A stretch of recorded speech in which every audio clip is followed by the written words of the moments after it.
Ladies and gentlemen, Nickelodeon has done it again.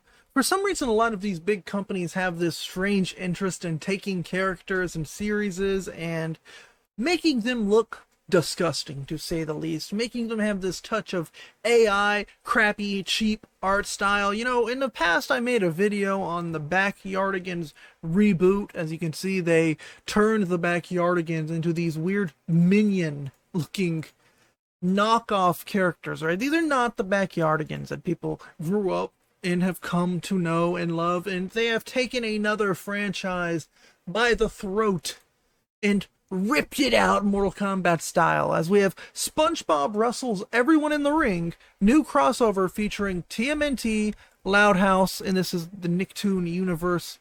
The Nicktoon channel, 4.85 million subscribers. They put it on kids mode so people can't comment, but these likes and dislikes speak for themselves, to say the least. Let's just get right into it. If it's muted at any point, it's because of a copyright claim.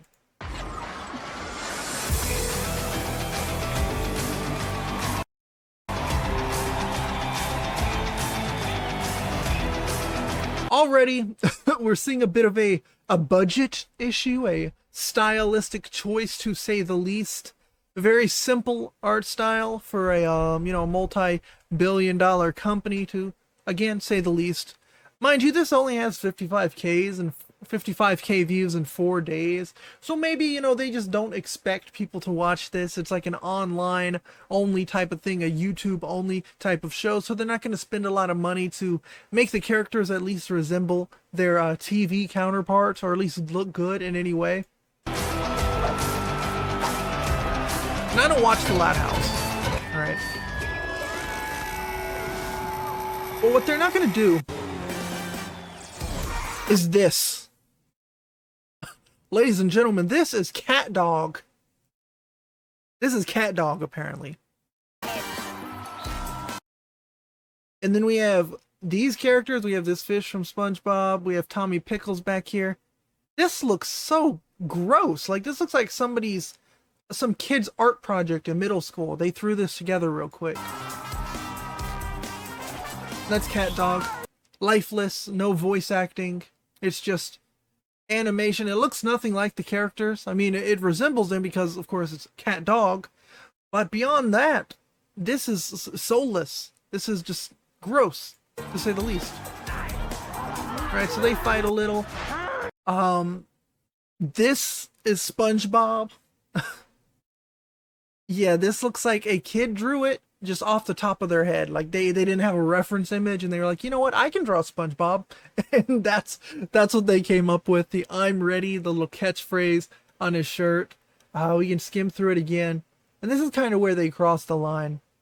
Invader Zim.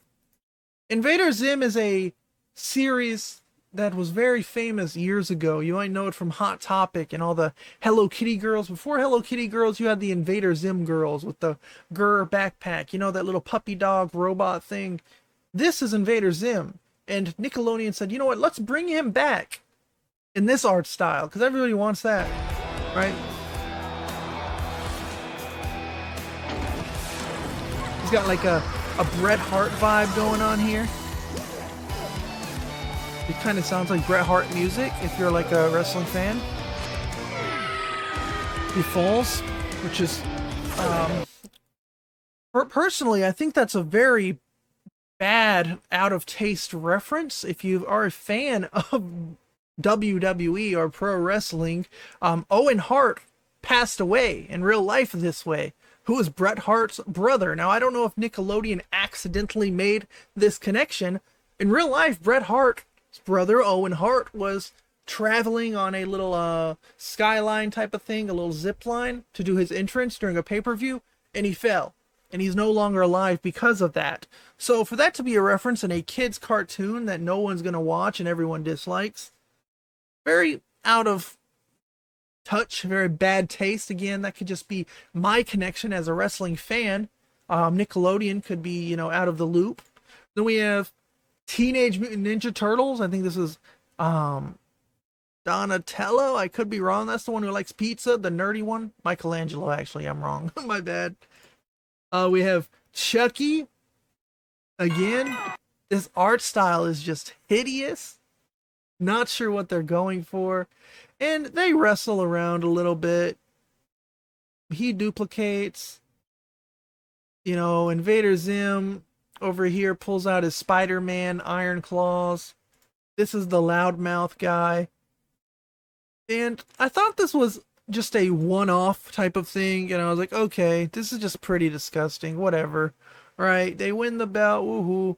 But apparently this is like an ongoing series that they do. From 2 weeks ago, they did SpongeBob Races Everyone in Outer Space. New crossover again, featuring Loudhouse, TMNT.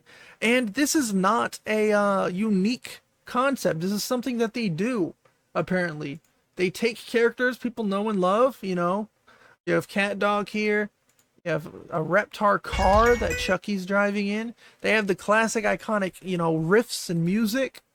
We have SpongeBob's little burger car.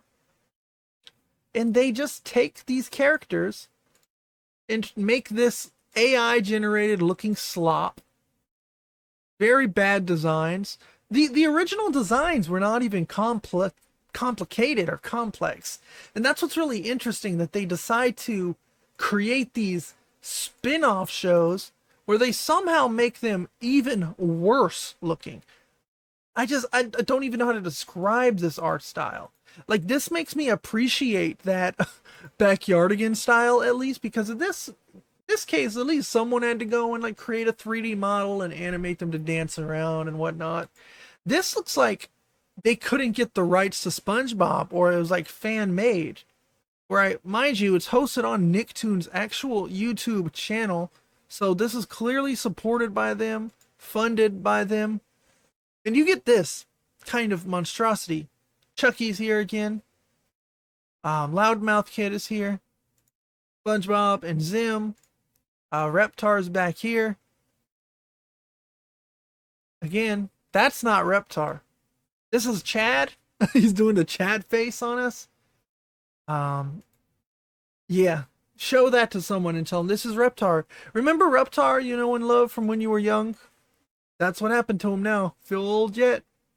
And it's a wrap, to say the least, for Nickelodeon. As you can see, if you go to the Nickelodeon page, they've completely almost given up on what made Nickelodeon what it is today, what made it great. You have this every Plankton scheme ever 30-minute compilation, and of course they started off with Camp Coral, which nobody would consider to be a representation of SpongeBob. It's a weird looking spin-off that isn't even canon. You have weird shows like Max and the Midnights. Perry reunites with Cosmo and Wanda from the new series where it's like 3D animated. I've never seen it. Apparently it's pretty decent.